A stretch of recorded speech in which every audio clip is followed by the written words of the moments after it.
और अभी आपको बराह रास्त लिए चलते हैं। लाहौर में सूबाई वज़ीर इत्तलात अज़मा बुखारी की न्यूज़ कॉन्फ्रेंस जारी है। आया गया जो उसका वो आज जो है वो इजहार, बाय द वे वो एक गैर मुल्की शहरी है और वो जुल्फी बुखारी एक गैर मुल्की शहरी होते हुए पाकिस्तान के खिलाफ जो कुछ वो कर रहा है उसके ऊपर तो बात करेंगे ही। लेकिन ये कासिम खान जिनकी अभी ईद के ऊपर अभी पिछले हफ्ते उनकी उनके वालिद साहब से इंसानी हमदर्दी की बुनियाद पर जो है वो आधा घंटा जो है वो फ़ोन पे बात कराई गई और यही इंप्रेशन होता है जब हम ये कहते हैं ना कि इनकी जो मुलाकातें हैं, इनकी जो बातचीत होती है जेल के अंदर, वो कोई हाल अहवाल पूछने के लिए नहीं होती है। वो कोई जो है वो किसी भी तरह किसी की एक होता ना ज़ाती जो आपका ताल्लुक है बहन का भाई के साथ, बीवी का शौहर के साथ, बच्चों का बाप के साथ, ऐसा ताल्लुक वाली बात आपको नजर नहीं आती। जब भी बात होगी वहां फितना खान पाकिस्तान के अंदर किसी ना किसी साजिश को प्लान करने के लिए उस मुलाकात को इस्तेमाल करता है। पहले बहनों के थ्रू कर रहा था और अब जब ईद के ऊपर गुफ्तगू हुई तो उसने ये हल्लाशेरी दी और ये जो है वो अपने बेटे को ये कह के भेजा कि उसको इस जो है वो स्टेटस को मुतनाज़ा बनाने के हवाले से भी जो है वो जाना चाहिए। बिकॉज आपको मालूम है कि यूरोपियन यूनियन की उनकी जो है वो ख़ास तौर पर इंसानी हकूक़ के हवाले से वो बड़े कंसर्न रहते हैं। अपने मुल्क में गो उनके इंसानी हकूक़ की डेफिनेशन कुछ और है, बाकी मुल्कों के लिए वो इंसानी हकूक़ की डेफिनेशन कुछ और करते हैं। और इससे पहले भी ये दोनों भाई जो है ये पहले भी आपको पता है कि अमेरिकन कांग्रेसमैन हो या वहाँ की अमेरिका की जो दौरे पे तशरीफ़ लेके गए थे, गैर सियासी हैं, ये जहन में ज़रूर रखिएगा। और मरूसियत के ख़िलाफ़ है ये पार्टी, ये भी आपने जहन में रखना है।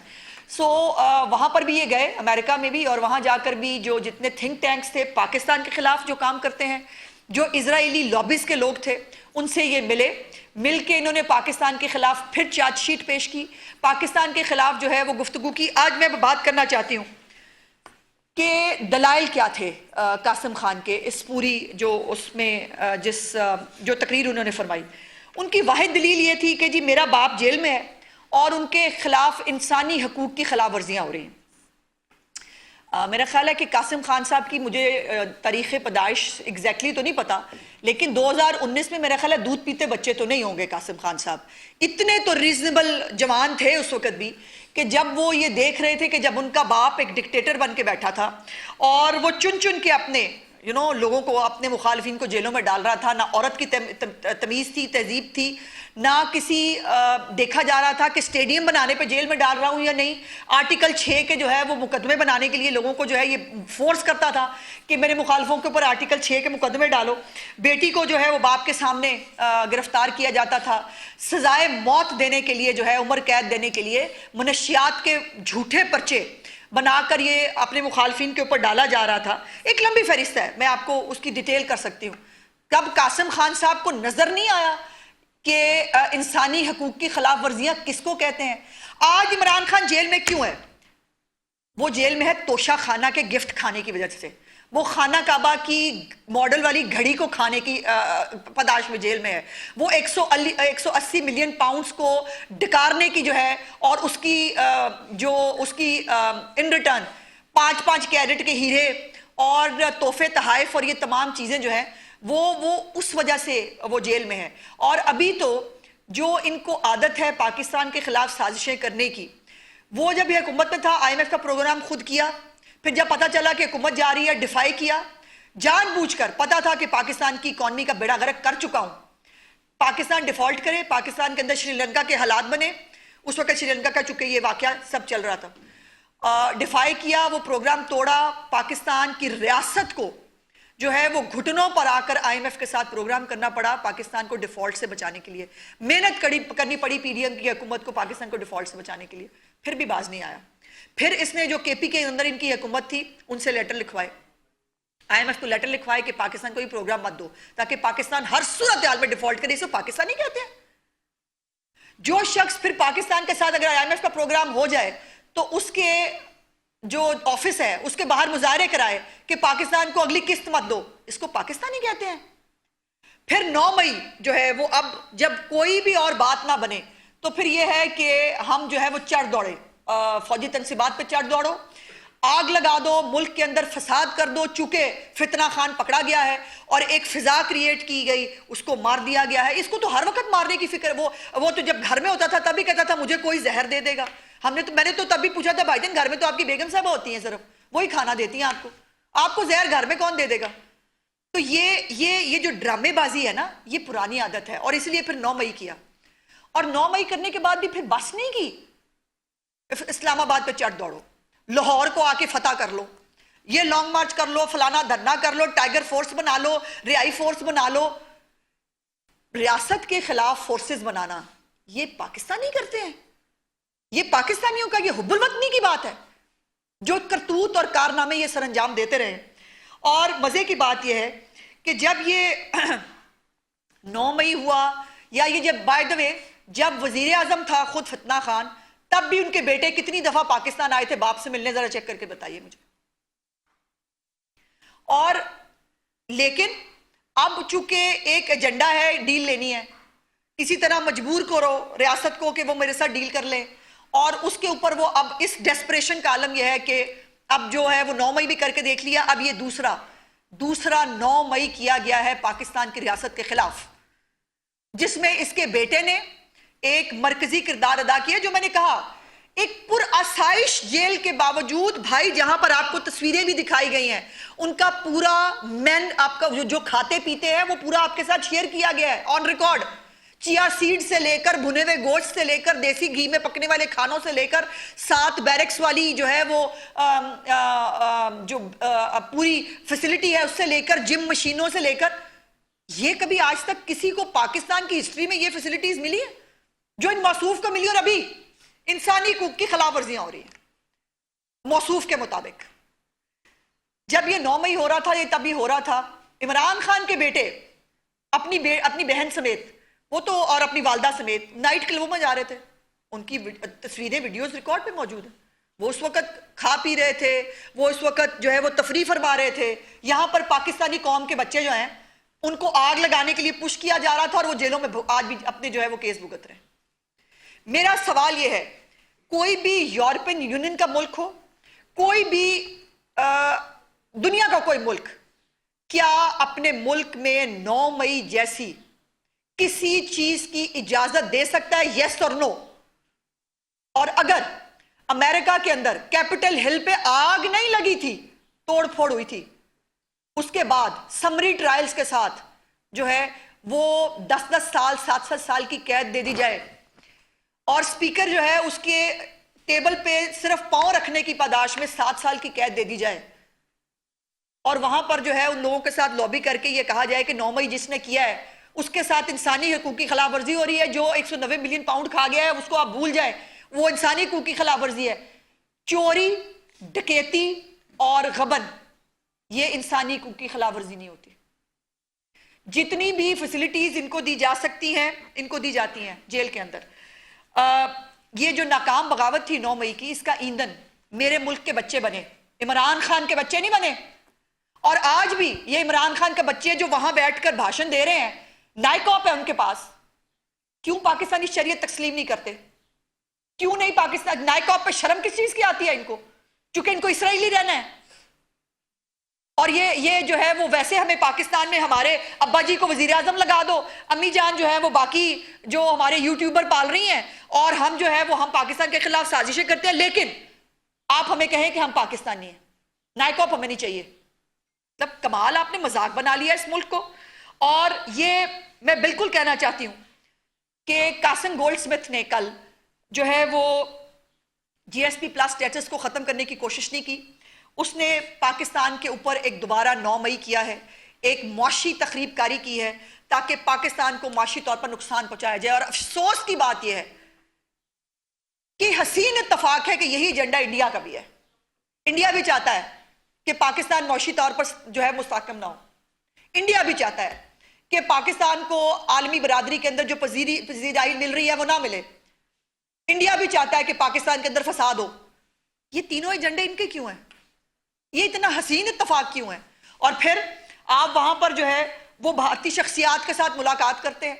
वो भारतीय शख्सियात और वो इजराइली जो है लोग जिनकी पाकिस्तान के खिलाफ एक स्टेटेड पोजीशन हमेशा से रही है, आज से नहीं है, हमेशा से रही है, उनके साथ आप मुलाकातें और आप कह रहे हैं रैंडमली मुलाकात हो गई थी।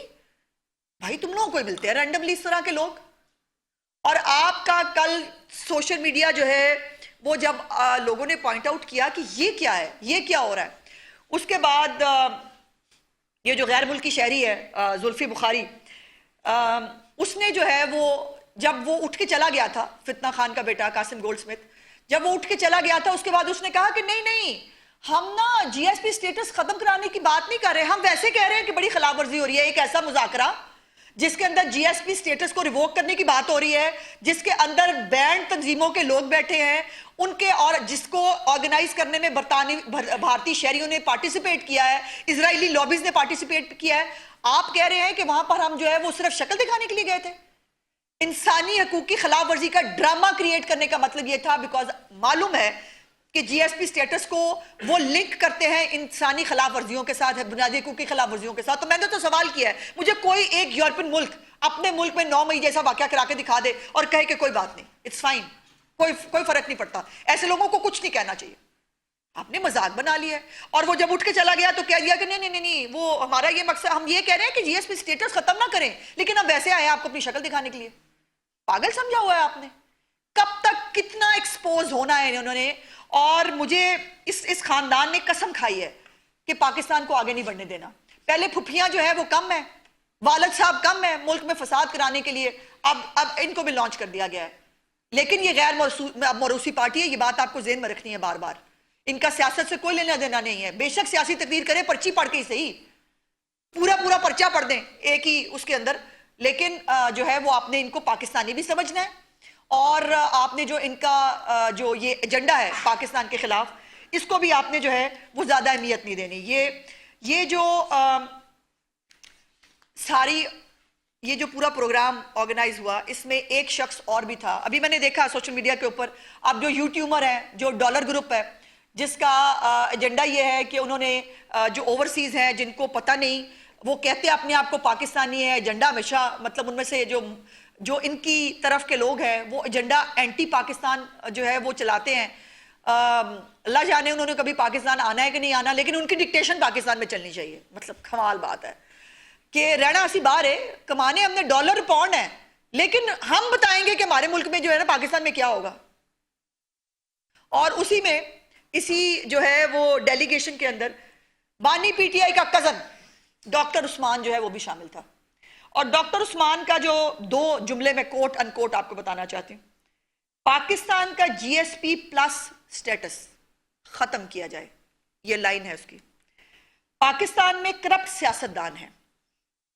मेरे ख्याल है डॉक्टर उस्मान साहब बताना चाह रहे थे कि मेरा एक कजन है जो करप्ट है, और इतना करप्ट है टू द कोर कि वो खाना काबा की घड़ी भी बेच के खा जाता है, जो अपनी बीवी को भी जो है वो इस्तेमाल करता है पैसे कमाने के लिए, जिसका आज तक जराए आमदन किसी को नहीं पता, जिसको आज तक कई दफा हमने पूछा। एक जरा मुझे फोन दीजिएगा मेरा, कि जो इलेक्शन कमीशन के अंदर जो गोशवारे जमा होते हैं हर साल, हम सब लोग जमा कराते हैं, उसके अंदर इमरान खान ने जो 2018 में 38.7 मिलियन 38.7 मिलियन के गोशवारे असासे जो है वो डिक्लेयर किए थे 2018 में वजीर आजम बनने से पहले। वजीर आजम बनने के बाद 2023 में वो असासे 316 मिलियन, और अभी वो हैं जो डिक्लेयर्ड है। ये 316 मिलियन भाईजान कौन सी मतलब फैक्ट्री है मौसूफ की, केड़ा कारोबार करते हैं वो, जिससे ये इतना बड़ा राइज जो है ये उसके जराए आमदन में आया। तो वो डॉक्टर उस्मान मेरा ख्याल है अपने कजन के करतूत वहां बता रहे थे कि चूंकि मेरा कजन बहुत करप्ट है और वो उस मुल्क में होता है, इसलिए इसका जीएसपी स्टेटस खत्म कर दे। भाई तुम्हारा कजन है, उसकी सजा पाकिस्तान को तो मत दो, और ये बाहर बैठ के हमें मत बताओ कि पाकिस्तान के लिए क्या जरूरी है। तुम्हारी डिक्टेशन ना तुम्हारे कजन के लिए थी, ना तुम्हारी डिक्टेशन चाहिए। और अब ये कहना कि पीटीआई का जो है वो इससे लेना देना नहीं, कासिम ने ये तो नहीं कहा कि जीएसपी स्टेटस खत्म कर दिया जाए। कासिम वहां करने क्या गया था? कोई कमेटी पार्टी थी वहां, या वो वहां पे कोई मतलब वो चाय पीने के लिए गए थे? वो रिवोक करने के लिए एक तकरीब जो है वो उसके ऊपर डिस्कशन जो है वो रखी गई थी, जिसके साथ मैंने बताया कि जिसमें बैंड ऑर्गेनाइजेशंस के लोग मौजूद थे, ये वहां बैठ के और क्या करने के लिए गया था? और वहां पर इंसानी हकूक का रोना, बुनियादी इंसानी हकूक की खिलाफ वर्जी का रोना इसलिए था बिकॉज जीएसपी स्टेटस जो है वो उसके साथ लिंक करती है यूरोपियन यूनियन। तो ये मतलब जो है ना, इसको इस तरह से बातों को अब ट्विस्ट करने से बात नहीं बनेगी। वो डॉलर खोर हैं, वो डॉलर ग्रुप जो है वो है, अपनी नौकरी कर रहा है। और अल्लाह की शान ये है कि ये डॉलर ग्रुप जो है, जो जाली डिग्रियों वाले भी हैं, जो जाली फेक भी हैं, डॉक्टर भी हैं, कई जो है अंगूठे लगवाने वाले भी हैं, अब वो हमें बताएंगे और हमें समझाएंगे कि हमें क्या करना है और हमें इनसे किसी चीज के सर्टिफिकेट की जरूरत है। कमाल बात है। इनका जो अब ये सोशल मीडिया के ऊपर यू टर्न लेने की एज यूजुअल कोशिश कर रहे हैं, लेकिन बात अब बनेगी नहीं इस तरह से, क्योंकि इनकी इस दानिस्ता साजिश, दानिस्ता अगेन जो माशी हालात के खिलाफ 9 मई किया है कासिम गोल्डस्मिथ ने, उसके बाद पाकिस्तान में जो पहले ही खित्ते के बुरे हालात हैं, पहले ही हम एक क्राइसिस की सूरत हाल में हैं, जहां पेट्रोलियम प्राइसेस, हम ऑस्टेरिटी की बात कर रहे हैं, यहाँ पर जो है वो लोगों के रोजगार जो है वो एट स्टेक हैं। इन्होंने पाकिस्तान के खिलाफ भी जो हरकत की है, अब ये अभी जो पाकिस्तान की तमाम मसनूआत हैं यूरोपियन यूनियन के मंडियों में भी पहुंच रही हैं, उसको नुकसान पहुंचाने की जो कोशिश की है, इसके कॉन्सिक्वेंसेस जो हैं वो पाकिस्तान को कितने स्ट्रांगली खुदा न खास्ता भुगतने पड़ सकते हैं। मेरी गुजारिश होगी, मेरी तमाम जो हमारे यूरोपियन यूनियन के जो ममालिक हैं, जो लोग इंसानी बुनियादी हकूक, इनकी तकरीरें सुनते हैं बैठ के, उनको हालात का जायजा लेना चाहिए और या फिर ये फैसला करना चाहिए कि क्या इस किस्म के मामलात, वो ये तोशा खाना खाना हो, वो 190 मिलियन पाउंड जो है वो खाना हो, साइफर के साथ खेल जाना हो, या जो है ये 9 मई की तरह की बगावतें करनी हो, ये अपने मुल्क में उसकी इजाजत दे सकते हैं कि नहीं? और इन्हीं जराइम की जो है वो पदाश में ये शख्स जेल में है। ये किसी की जाती ख्वाहिश ना ख्वाहिश पे इसके ऊपर नारोवाल स्टेडियम लाने का केस नहीं डाला किसी ने, इसके ऊपर जो है वो मनशियात का झूठा केस नहीं डाला गया, इसको जो है वो बेटी को सिर्फ इसलिए कि बाप को तकलीफ हो उसको अरेस्ट जो है वो कर लिया जाए और बाकायदा कैमरे लगा के उसकी जो है वो तज़हीक की जाए और उसको देखा जाए कि इसको कितनी तकलीफ हो रही है। ये किसी ने नहीं किया, इसको इसकी करतूतों की वजह से जेल में रखा हुआ है। और अब ये जो इसी जो इवेंट है, इसकी भी साइडलाइन सेशन के अंदर बलूचिस्तान के हवाले से भी एक गुमराहकुन प्रोपेगेंडा किया गया और वहाँ पर भी जो है वो जो भारत की प्रॉक्सीज बन के पाकिस्तान के अंदर हालात ख़राब करते हैं, दहशतगर्दी करते हैं, उनको जो है वो बलोच कौम के साथ एसोसिएट किया गया। बलोच कौम जो है वो बहुत पुरअमन, एक बहुत सकाफत, तहजीब याफ्ता जो है वो कौम है, उनका कल्चर बहुत रिच है, वो पाकिस्तान से बहुत मोहब्बत करते हैं। लेकिन बलोचों के नाम के ऊपर जो सियासत चमका रहे हैं और जो बलोचिस्तान की तरक्की जिनको अच्छी नहीं लग रही, जिनको बलोचिस्तान की मयारी तालीम और सेहत की सहूलियात अच्छी नहीं लग रही, वो फिर BLA, BNM और BY वज़ीर इत्तलात अज़मा बुखारी की न्यूज़ कॉन्फ्रेंस जारी थी। उन्होंने कहा कि बानी PTI कहते थे मैं जो चाहे कर सकता हूँ, कुछ लोग डील के लिए पाकिस्तान के खिलाफ जाने से भी गुरेज नहीं करते। कल एक तकरीब देखी जिसको बराह रास्त टेलीकास्ट किया गया, PTI के सोशल मीडिया अकाउंट्स पर तकरीब नशर की गई। ये GSP स्टेटस को ख़त्म करने के हवाले से तकरीब थी। डिस्कशन थी क्यों ना पाकिस्तान का GSP स्टेटस रिव्यू किया जाए।